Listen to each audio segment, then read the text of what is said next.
This is Rob. This is Brian. This is Eric. What would you do, Eric, if you can do anything that you want to do as far as a pet project? I'd be making guitars. You know what? I was going to ask, what guitar would you be making? I would be trying to make a 1959 Les Paul. Oh, really? Yeah, actually, no. Well, it'd be a Les Paul, but I'd be trying to make a 1956 Les Paul custom. And what's the attraction with the 56 Les Paul? I saw a video of the Doobie Brothers, and the lead singer was playing one. And I'm like, I like that. I like the way that guitar looks. I like it better than the dual humbuckers or the three humbuckers because one's a single coil P90 and the other one's an Alnico 5, and they're an interesting look. And they make reissues of them every so often, but I'm not trying to spend $5,000 on a guitar. But if I can get some wood and some blueprints and some tools, I would like to make one. That's my pet project. And all the things that I try to learn about making guitars, I'm trying to retain that information, save it on my computer or a phone. So when I actually do have a little bit of extra money and free time, that is something that I want to start. So if you're making a guitar, would you talk about making it from the ground up or actually making it from the ground up? Like cutting the wood and shaping it and doing all that stuff? Yes. Well, not cutting the wood into the plank. I would cut the wood down. And actually, when we were buying wood for the SMG, I realized, this place sells what I would need. This place sells mahogany blanks and maple blanks and things like that I can buy, and then I just have to cut it to size and shape. That it's not as expensive as I thought it was. And there's a place close by because all the other places that I could find weren't close by to get this thing, and I didn't want to order it in the mail. I wanted to see it. Something like that, you would definitely want to see the grain pattern, and you want to find a piece of wood that calls out to you. And that's not full of knots or burr holes or whatnot. And seeing that place over in Chatsworth, I was like, so whenever I get the time and money, I know a place to go to now to get the size of wood that I would need. And I think I can get them to cut it too. Oh, just to cut wood? Yeah, because that's what we did. We didn't need the whole board. Yeah, we got them to cut some of it. So up until now, any custom guitar builds that you've done, you just took existing Telecasters or whatever and made a Andy Summers version or whoever you were copying? That one, so I put together, I didn't make it. I put together an Andy Summers from the Police Telecaster because Fender had come out with one and it was like $20,000, something ridiculous. And I happened to be browsing the internet and I came across one on Musician's Friend for a Squire Telecaster Custom, which is the same design and color of the Andy Summers. Made in Mexico or? No, it was made in China or Vietnam. But it was like $167, ridiculously cheap. And whatever they said, something was wrong, the electronics were wrong or whatever. And I'm like, I don't care because I'm going to change it. I'm going to take them out and put the other electronics in. So I ordered it, got it, and then I ordered a new bridge, and then I ordered a humbucker pickup for the neck, and then I ordered a new bridge pickup from Fender, which was only like $30-something. Was surprisingly cheap. The bridge cost the most, and that was like $200. And then I had to order a new neck because the neck that came with it was a rosewood fretboard, and Andy Summers is a maple fretboard. So I ordered all that stuff. I think it was all told maybe $350 worth of parts that I put onto this $167 guitar. Aside from the boost switch that he has, when you just look at it from the front, it's the Andy Summers signature Telecaster that they're selling for $5,000, $20,000. Oh. And it turns out that a lot of people, when I went on to YouTube, a lot of people had done the exact same thing that I did. Except they went and did the extra routing and put the boost switch in and everything. But a lot of people were like, $20,000 is way too much when you can get the classic vibe Squire Telecaster and just get the look and change the components, and you basically have the guitar for a fourth of the price. Right. So how did it sound when you had all the electronics put in? Well, it was my first time wiring stuff, so I was having some problems with the Gibson pickup because the Gibson pickups, if you don't get the 4-conductor wire, it's just 2-conductor wire, and the outer part of the wire you can use that as ground, and I didn't know that. And then when I figured that out, I unraveled it instead of pulling it back and doing it right so I can run it another way. And I did all this stuff in wiring. I got it to work. So if you pick it up and plug it in, it works. But my wiring, if you take the wiring out and look at it, it's a rat's nest because I didn't know what I was doing. Oh. I have since learned what I need to do, but I don't necessarily want to go back into it and redo that one because it works. So I bought another Telecaster body that I was going to replicate the George Harrison Rosewood one out of. Ooh. Yeah. But I bought a mahogany body because the rosewood body, I didn't search hard enough. I could have gotten a rosewood body, but it probably would have cost me a couple of $100 more. The mahogany body cost me $70. And I got a mahogany neck from Warmouth, and that cost like $140, something like that. And I used all the parts that I took off of the Squier Telecaster and put them on that and got that to work. One thing I changed is I got a 4-way switch, and I wired that right because mostly the Telecasters are 3-way switches. So I wired it right, but I colored it wrong. So instead of looking like George Harrison's guitar, it looks like a Turdcaster. Oh, no.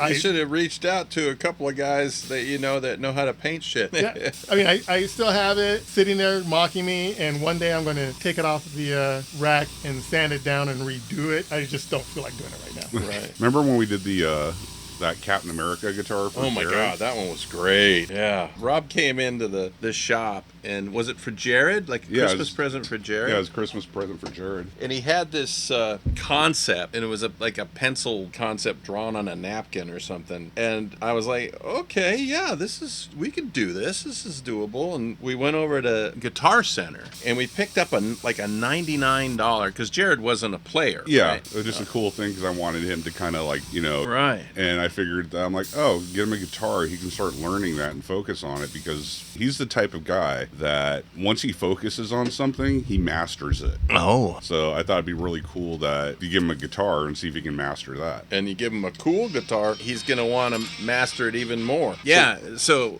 give him, if he's going to be inspired and want to tackle learning how to play guitar, give him a guitar that inspires him. That Captain America design was a great idea. Yeah, I mean, his favorite character, he loves comic books, his favorite character is Captain America. When we went to Guitar Center, they had a couple different guitars that were like junior guitars, but we didn't want to do the smaller one for kids or whatever we were looking at. And they had that Dean guitar sitting there that was like just a very, very basic guitar. Yeah, and we plugged it in and played it, and the intonation was right, and it sounded good. It was a good guitar. For $99, we're like, wow. After we did everything, I went in and I bought one for myself. Oh, I don't remember too. We took everything off of it to do the Captain America paint job on it, and then when we put it all back together and tuned it up, it didn't need any extra help, or we didn't need to take it back to a guitar tech and say, okay, we refinished this guitar. Can you do the intonation? It was like good. Yeah, I was like, wow, I'm very impressed. Yeah, if you didn't change anything when you took the only thing that would have changed probably was the bridge height. But if you didn't change where they were set at, it should be fine. I think some of that hardware we kept on there and we just masked over it with tape. I have a photo file of all of the steps that were taken when we did that, like the scale pattern to do the scalloped scale patterns. I taped a bunch of like nickels. Yeah, I want to say it was popsicle nickels. Stick or something. Yeah, and used that as your stencil. Yeah, and just started airbrushing it from there. And the cool metallic blue auto body, probably auto paint. It was cool. Yeah, I remember seeing pictures of that. That looked great. I don't know if did you guys do the back? Yeah. And did you you didn't do the headstock though? Yeah. No, we did. It's got the black headstock with the A on it? It's a blue. It's a dark blue. Okay. It's the dark blue headstock, but it has the A that's on Captain America's mask. Yeah. But I just remember it was a pain in the ass trying to get the star right, the one that was on his chest, because the comic book version of it is kind of a fat star. And Rob's actually wearing a Captain America shield on his T-shirt as we talk about this. But it's not this star, though, that's on his chest. It's like, these are very skinny and pointy and stuff. Like the Captain America one, it's like, it's a fatter star, way of saying it. Yeah. And like, I had to like pull it off the internet on a comic book or something and then kind of like trace that one on there because it's different than the traditional star. Yeah. And if I had put like this normal star on that, it wouldn't look right. Look weird, yeah. I remember seeing that, and then You just did the chest because you had the chainmail in the chest. I don't remember if you put the red and white stripes. It did. It had it towards the bottom of the guitar. Okay. So the way that it was kind of laid out was as if Captain America was holding the guitar in a position where he'd be playing it, and if that was a translucent guitar, whatever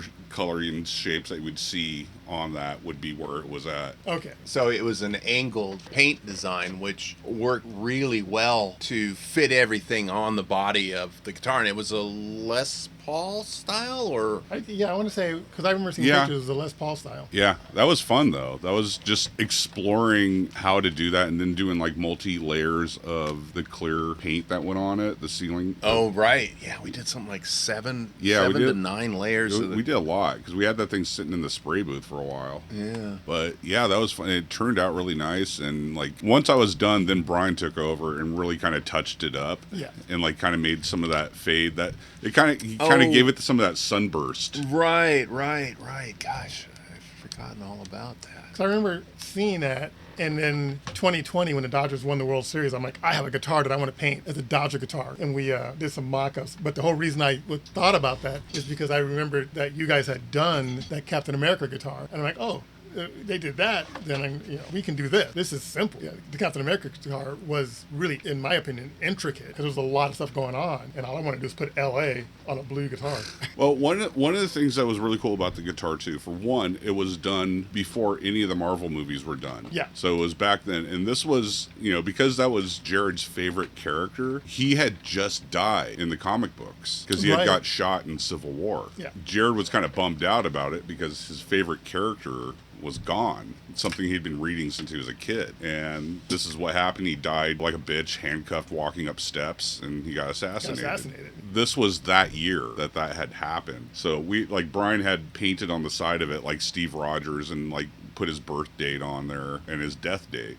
Yeah, now that you bring that up, I remember posting images of that when we had it all finished on one of the guitar group music forums that I was a member of at the time, and I posted all of the photos of the whole thing, including the in memoriam of Steve Rogers. A couple of people commented, "I'm sorry about your loss," and other musicians on the site said, "Oh, brother, you're missing what this is really about."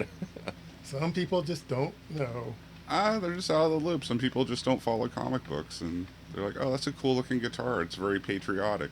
Yeah. And Eric was talking about Harrison's Rosewood Telecaster. I had inherited my father's desk, which was made out of Connecticut cherry wood, and had always planned on making a guitar or two out of that. And I had actually contacted the Fender Pro Shop. One of the guys came out and was drooling over the wood of that desk. I also had reached out to the guy that made George's the Telecaster. Rosewood Telecaster. Yeah. He lived up in Santa Barbara, and he was kind enough to return my email and said that he would be very interested in doing it, but he said he has enough guitar projects going on to last the rest of his life, so he's not taking any new orders. And I was like, oh, okay, well, I'm satisfied that at least he responded, and he passed away about 4 years later. Oh, no. Yeah. So I mean, it was nice. It was nice to at least touch bases with the guy that did George's, and he showed a little bit of interest, but knew that he just, I mean, he's making them for superstars, of course, so he's not gonna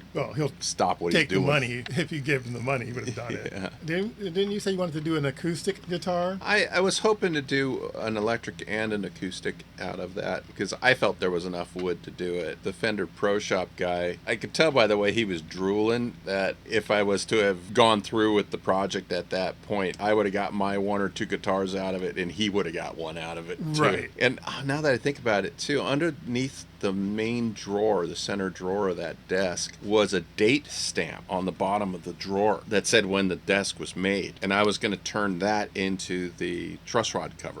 Now that we've had that bit of a foray into musical instruments, what are some of the things that you would want to do if you cleared your slate, Brian? But besides building the 1966 Bat boat for us to go water skiing in our Batman water ski shorts. It wouldn't be like Thunderbird stuff? I've always thought about making a giant inflatable of Thunderbird 2 that float over the house. That would be cool. And then, of course, I had designed the inflatable Icarus spaceship from Planet of the Apes for that Phil Jones movie. He wanted something like that outside the video store as his tribute to Planet of the Apes, and the video store would have been having a Planet of the Apes sale or weekend or whatever. And so I designed an inflatable Icarus that would obviously been the splashdown scene in the first movie.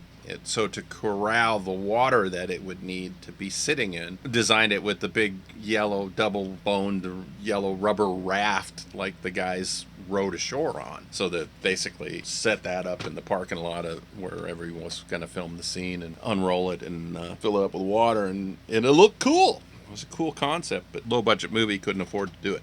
Because I think the quotes I was getting were between $4,000 and $7,000 to make it. He felt that the money was better spent making the movie, not the cool one-time use prop. But pet projects. I'd love to get back to the drawing board and start doing more drawings and paintings. I love Orientalism, art movement from the early 1900s, and I've always kind of thought it would be cool to do Planet of the Apes scenes in that style, because it is such a great, very realistic painting style. And I have always disagreed with it being called Orientalism, because there's nothing Oriental about it. It's very Arabian is all of the imagery that I've always seen of it. But I guess back in those days they considered Arabia as part of the Orient or something. It's confusing to me, and I'd have to look it up to understand why it is called what it's called. But yeah,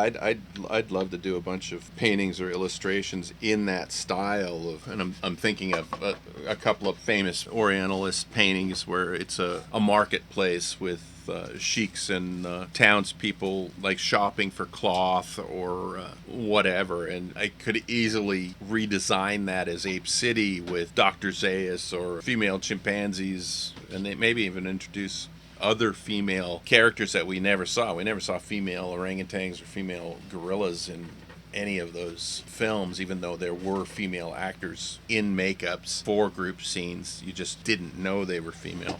No, didn't we see the child chimp with his mom?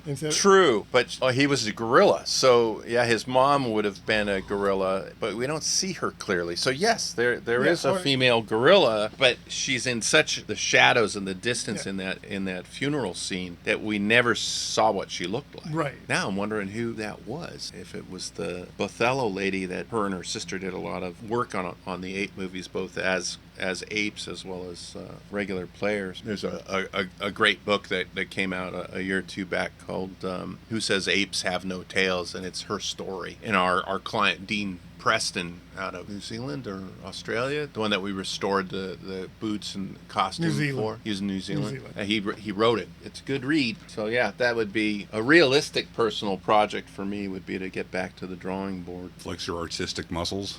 Yeah, rediscover my artistic muscles instead of making stuff for other people. I mean, I've seen tons of your concept art and stuff. You used to have a bunch of that stuff sitting around the shop back in the day. Yeah. It was always fun, and I wish digital photography would have existed back in my heyday in the business in the early 80s and into the 90s, because working for all those other places like Stan's and Tony and all that, who all kept the artwork, I did a ton of designing for Tony Gardner. Never got any real copies of any of that stuff. You know, everything from very Ron Cobb style instructional illustrations for productions showing where puppeteers would need to be in relation to camera or the set for specific effects and all that. You know, you could fill a book with everything I drew for Tony. It probably is in a book somewhere. Yeah, I would hope so. And my dad was always talking about, you should do a book. I've got enough unfinished artwork that I could do several volumes of the unfinished works of Brian Penikas. But once Facebook came around, it was like, oh, there it is. That's the book. I can put it all in a folder on Facebook. True. Won't make any money. No. True. Well, books don't either.